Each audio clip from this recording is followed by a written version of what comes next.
how to come back from a cheat meal, and do you ever take non-keto cheat days? So April and Dustin kind of had the same question back to back.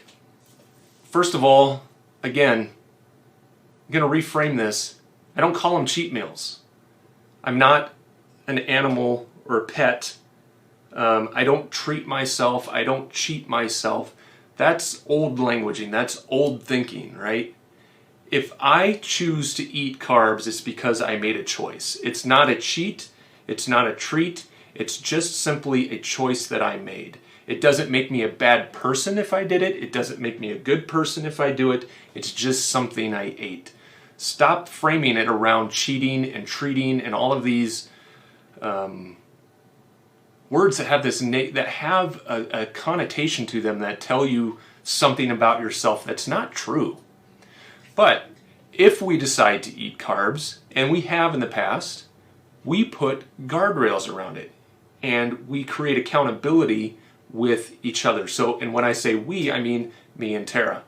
That is the best way that we have found to take a break from keto and eat some carbs, right? So what we do is we decide exactly when we're going to go off. Exactly. 6 p.m. Sunday night, we're going to go off of keto. That's what we say. We say it to each other 6 p.m. and then we say, when are we getting back on?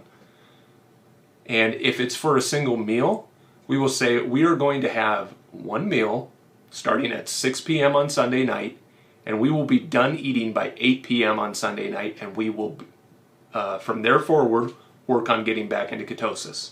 Now, we have been doing this for several years now, and a lot of times a single meal, even if we eat like a huge plate of nachos, which is one of our favorite ways to take a break from keto, we don't get knocked out of ketosis. But that is a long time adaptation to ketosis. So that might not work for everybody. But we have strict guardrails. And then we tell people. We might tell other people, we tell our kids that we're going off and that we will be going back on at a certain time. So when you create that social accountability, people love to hold your feet to the fire. They really do. Especially kids. They will call you out every single time. You could even ask somebody to check in on you if you've told them, hey, I plan on taking a break from keto for one day this weekend. I'm going to go off of keto at 8 a.m. on Sunday morning, and I want to be back on keto 8 a.m. Monday morning. Would you please ask me how I'm doing at 8 a.m. on Monday morning when you see me at work?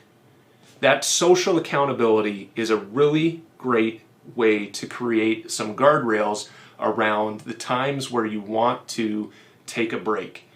And don't consider yourself a failure. You have not failed. You have made a choice. But always let it be a choice and not because of an emotion. If you are stressed out and you make a decision to take a break from keto that is purely driven by emotion, then the chances of you getting back on are less, and the chances of you feeling bad about yourself because of that decision are pretty high. So create those guardrails around the times when you want to take a break and stick to them and get some accountability to help you with that.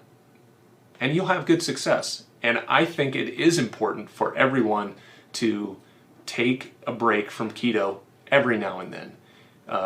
Tara and I have done it maybe 4 or 5 times over the 3 years that we've been doing keto, and we've never had a problem getting back into keto. And I don't find myself craving those carbs after I've done it. I actually find myself craving the feeling of being in what I would consider a deep state of ketosis. So, and that again is an adaptation that takes time, but it is so nice when you don't crave carbs even when you've taken a break and had carbs, because then you realize that addiction that is taken years and years and years and maybe even decades to build is completely broken, and you are no longer beholden to those feelings and those cravings.